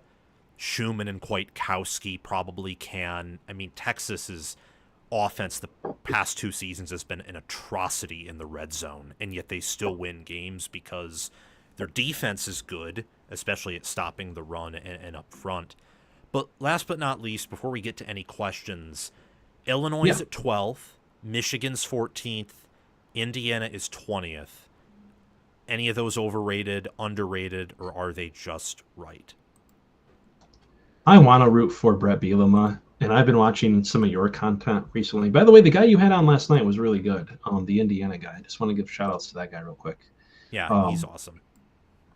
And I was listening to some of your conversation last night, and I've also been touching in on some of your videos about this. I'm in agreement with you. I think Illinois is overrated. Not that talent is everything on paper, but Illinois actually scores a 0 in my team talent index. I still think they could be really good. Yeah, they have like one former 5-star from back in the day, but that doesn't even like register. Like you need at least a certain amount to get to the threshold to get to the 1%. I think they scored like a half a percentage, and I had to like round down. But Illinois to me is that team, and it happens every year. I think Texas Tech was this team last season, and in previous seasons it's been other Big 12 or SEC teams. But this year it's a Big 10 team where they have a ton of returning production. It's like 72 or 73% returning production, and that's great for them. They do have some good players. They got some good defensive backs, got some good receivers. I like Caden Fagan, their running back. I like Drew. I like Altmaier as their quarterback, but he's not a future NFL quarterback that's going to be a big difference maker in a potential playoff game. Illinois is overrated, is what I'm saying. They're this year's a team that everyone kind of latches onto because they got a ton of returning production. And I think this year, Water's going to kind of find its level. They're going to lose some of those games. You know, if they had to play Michigan again this year, it's going to be a loss. It would be, just because Michigan's way better at quarterback, and they're not going to have, you know, 2 days away from retirement, Jack Tuttle turning the ball over 3 times in that game. Illinois to me is overrated. I think that's a team that could rather quickly fall out of the top 25 too. They have an early season matchup against Ohio State that if that doesn't go very well for them at all, I think they would fall down. Hey, you know A what they good can bit. you know what they can do, which will be memed. Sorry to What's interrupt, but that? I think this is an No, you're important, good. funny point. Say that Notre Dame loses to Miami, or maybe because Notre Dame's ranked pretty ahead of Miami in points, Miami loses to Notre Dame, and say that Uh-huh. Clemson humiliates LSU, or Florida State beats Alabama. And through that, Illinois, by winning their first game, gets bumped into the top 10. Well, And then Ohio State gets to claim a top 10 win. oh no, more importantly, Duke has an opportunity to claim their second top 10 win in 3 years. That's what Duke Oh, can there you do, go. Yeah. because Duke Yeah. hosts them week 2 Duke hosts with them. That's right. I'm arguably a looking at the better schedule right now. quarterback. Yeah, I mean, yeah, oh my gosh, looking at their schedule right now, Illinois is definitely going to recede. They have to travel to Manny Diaz and Duke. They get Western Michigan. Hey, my Western Michigan Broncos, Kalamazoo, right down the road here in Grand Rapids, Michigan, fine city. But they're going to be in Western Michigan, obviously. But then they got to go on the road to Indiana. Then they get USC, granted at home, but then they get USC. 2 weeks later, they get Ohio State. Then they have to travel to DeMond Williams in Washington. That's not going to be easy. Then later in the season, they got to play at Wisconsin. So that's not like a standout. Like I don't think I see them, repeating as what did they go last season? 10 10 and and 3. I 3. don't think they're doing that again this season. Yeah. So Illinois overrated to me. Michigan, I struggle with. I think that's a pretty proper ranking considering the fact that they kind of, at least on paper, fixed everything that they needed to fix. Bryce Underwood is a big addition for them. We'll see with the offensive line. Jordan Marshall and Justice Haynes, who we haven't even mentioned so far in this video, crazily enough, as much Michigan talk as we've had, will be 2 really good running backs for them. 2 of the better running backs in the Big Ten, in my opinion. It's all about that offensive line, though. If that offensive line can produce good run gaps for them, especially with the gap scheme stuff that they like to run, they'll just run duo down your throat all day. So I think Michigan pretty properly rated, especially with that defense they should have. And then Indiana at 20, I think that might actually be a pretty proper rating for Indiana. I know I'm kind of projecting out ahead as to where these teams may finish in the regular season, but I believe your guest last night kind of had it spot on. I think the ceiling for Indiana is 10-2, and the floor for them could be as low as 7-5, just because their schedule is much more difficult. They have to play Illinois. They have to travel to Iowa. They got to play at Oregon, at Penn State, which those will both be losses in my mind. Don't overlook the Wisconsin game. And even people forget they only beat Maryland by 1 point last season. So traveling to Maryland could even be, we'll see. And Maryland has a young quarterback they'll be starting over there who's fairly highly touted. But that's all to say that I think Indiana could go 8-4 even. So I think that's a proper rating for them at 20, given, and I know that they're just coming off of a playoff season, but they wrote a weak schedule. I mean, they wrote a weak schedule that season. And again, people forget they were in a game with Charlotte, with Biff Poggi's Charlotte, whatever they're called. I don't even know the mascot. Charlotte 49ers. I don't know college football. There you go, the 49ers. See, you're a ball knower, and I'm not, because I don't know the mascot of the Charlotte football team. Oh, that's nonsense. They were in a game. Somebody will say it. Somebody will say it out there. They were in a game with Charlotte for like 3 quarters, people forget, and then finally pulled away. They were that team that no one was really paying attention to them for the first few weeks of the season and just stat watching. And oh boy, Indiana won 42-28 against so-and-so. Indiana blew out UCLA. Remember that? When everyone was like, UCLA must be terrible because they got blown out by Indiana. But it turns out UCLA was actually, I think, better than a lot of people think. They had one of the toughest 4-game stretches I've ever seen in college football. But we look back on it, And it's like, oh, Indiana was great. They should make the playoff. But then it's like, did they really? I think their best win was a 7-5 Michigan team that had, a walk-on cancer survivor at quarterback. So, yeah, I think Indiana regresses. So I think 20 is more than fine for them. Yeah. Yeah. I agree Illinois is overrated. I think Michigan is properly rated, I would say. I have them top 15. New top 25 video coming out soon, and I don't think I'll have Michigan top 10. And that's my projected top 25. My top 25 to start the year would probably have Michigan outside the top 15, just given the youth at quarterback and some of the questions at tackle and the losses up front on the D line that might take a little bit of experience to really rectify. Indiana, I agree. So I've withdrawn my submission of picking Indiana to go to the playoffs again and this time win a playoff game for now. But I still think it's possible. I still think Indiana will be power rated top 10 like they were last year. They just have the blessing of having to play better teams on the road in Oregon and Penn State, who are so much more talented that they probably won't beat them. So I think that Indiana is a little bit undervalued by some, but also am taking that bit of a step back and I'm bringing my island a little bit closer to shore, because I think that it would be probably more of an indictment on Oregon or Penn State if they lost those games than a testament to Indiana, just because of where Indiana is talent-wise. Now, if there is a coach who can, with that level of talent, recreate what Gary Patterson did somewhat at TCU or Chris Peterson at Boise and field these power rating monsters who didn't have a lot of blue chip talent and could punch above their weight class, I think it is Cignetti. But we'll have to wait and see. He's only in year 2 right now, and those guys had to build up quite the resume to get to the points where they did. Let's get to some questions before we close out. Go ahead. Yeah, go ahead. So no one, thank you for that $5 super chat. He asks, who are the teams who will disrupt your predictions for your favorite teams to have success this year, and why? Oh, that's a good question. I'll let you take it away. Teams that will disrupt my predictions for my favorite teams this season. To have success. Well, the first one is to have success.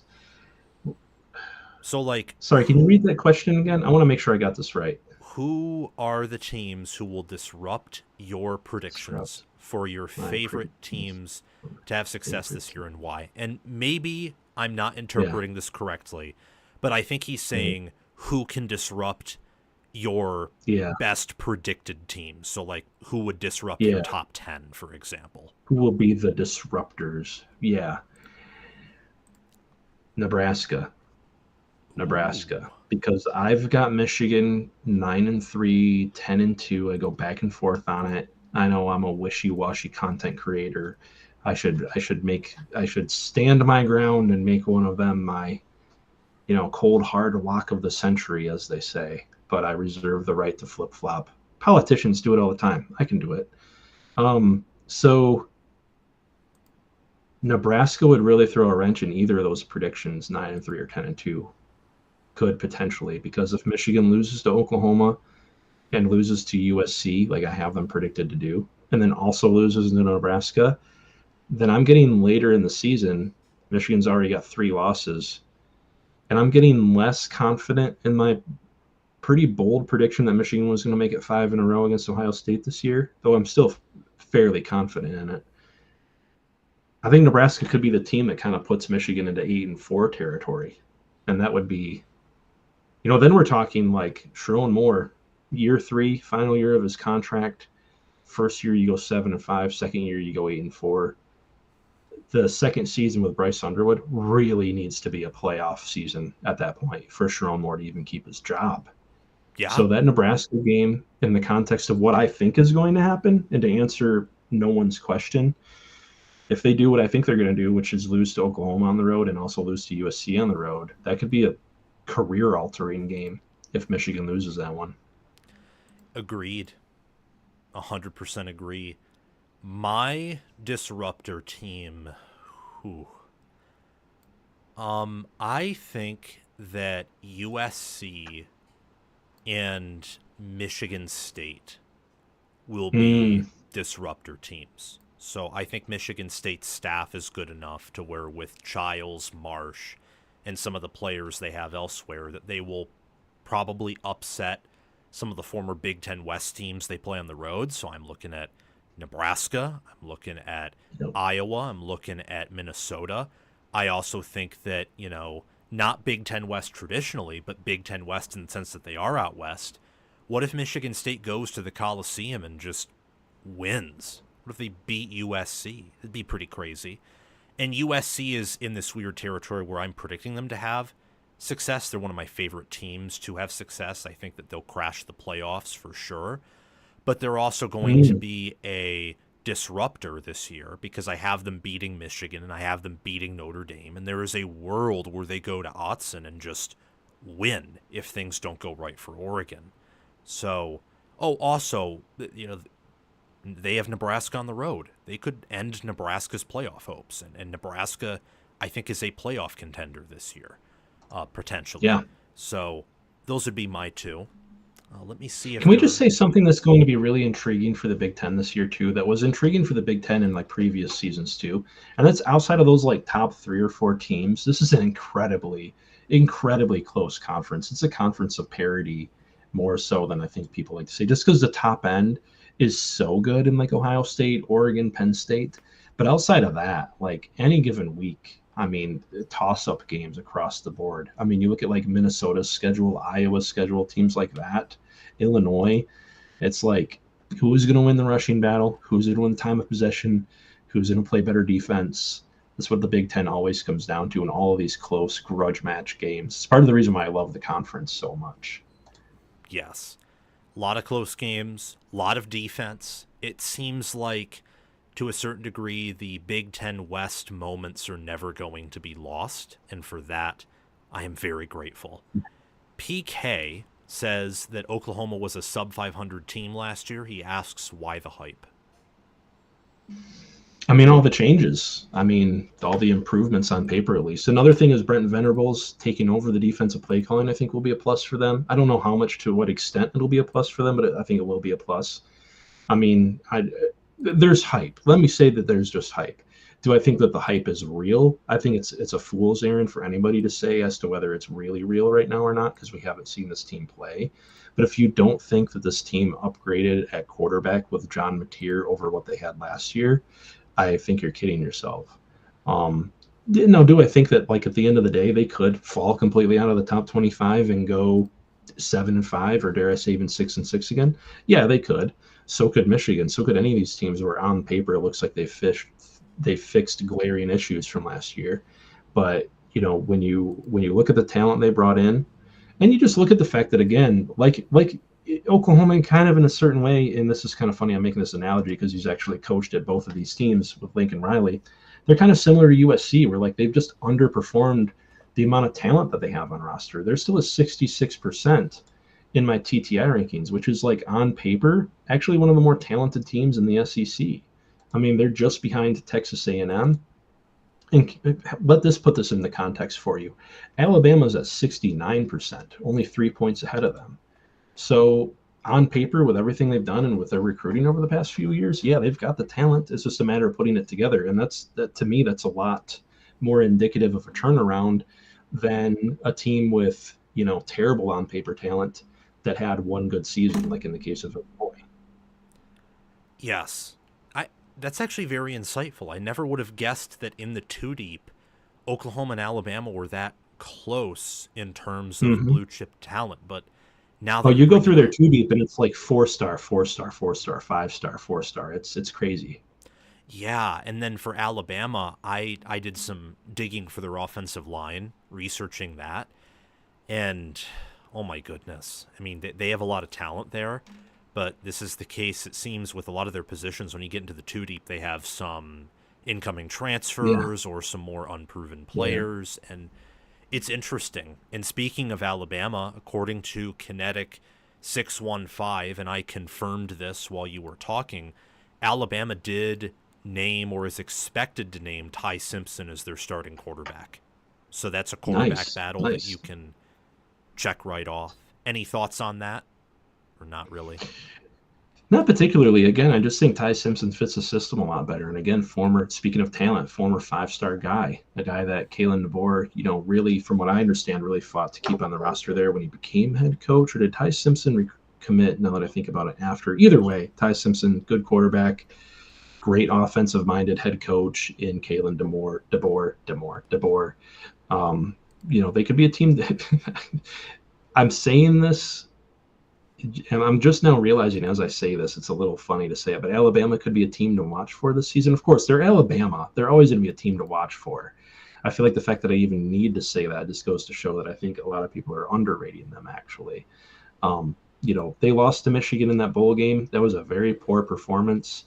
That was one game. I know they also lost to Oklahoma. They lost some games that they really shouldn't have last season. But again, they're gonna return to the water's gonna find its level again. And in college football, talent can get you a hell of a long way. So, agreed. Yeah, I'm intrigued because the fact that he was there for 2 years while Milroe was the starter and couldn't beat him out does give me some pause. But at the same time, so he was there for a while, yeah.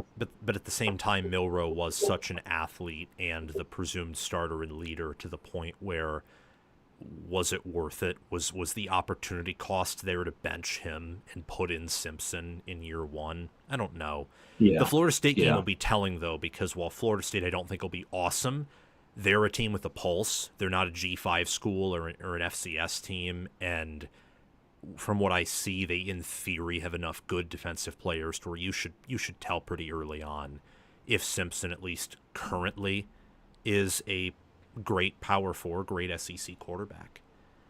Yeah. Well, thank you so much for coming on. Before we close out here, is there anything else that you want to say or briefly touch on? No, I'm pretty good on all that stuff. I'd just like to say, again, I appreciate you having me on. This is always a fun time. Really enjoy it. You were, again, I'll mention you were one of the people that kind of inspired me to start my own channel. So it's kind of an honor to come on here. Feel free to check me out at Darren Talks Ball on YouTube if you guys haven't already. We'll be doing kind of breakdowns, previews of what to expect if you're a Michigan fan from Oklahoma's defense, what to expect if you're an Ohio State fan from Texas's defense, that kind of thing. Doing those film reviews is kind of becoming the staple of our product. So if you guys want to check those out, if you guys are into that kind of thing, we'd really appreciate it. Other than that, just thanks for having me on, man. Well, thank you for coming on. I'm excited to invite you on again and also to join your show soon. It was a really fun episode going on your show and talking with you and everyone else there. Thank you so much, everyone, for watching. Make sure to subscribe to Darren's channel at Darren Talks Ball and also follow his Twitter page. And then make sure to subscribe on here, hit the notification bell, and we will see you tomorrow at 6 p.m. Eastern